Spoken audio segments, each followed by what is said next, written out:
Welcome to the Tech Egg. Don't get scrambled. Enjoy the video.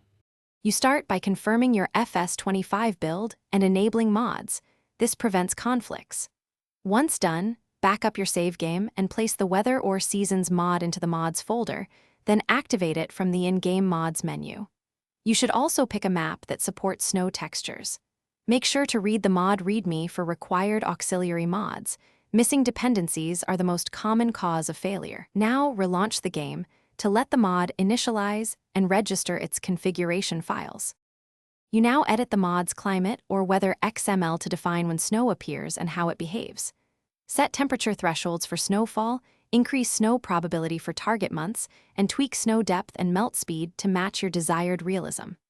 Make sure the map has snow layer support and the textures are mapped correctly, otherwise snow will not render. Once configured, save the files and reload the save to force the game to read the new parameters. Observe weather changes over a few in-game days. You finish by restarting Fs25 and loading your save to validate the changes. Watch weather for 2 to 3 in-game days and check snow accumulation.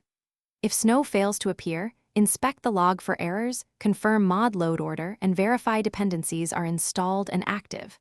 Make sure no other weather mods conflict. Disable them temporarily. If textures still fail, clear the game cache or reinstall the map's snow assets. This troubleshooting step usually resolves the remaining issues. Thanks for watching. Consider subscribing if I helped unscramble your problems.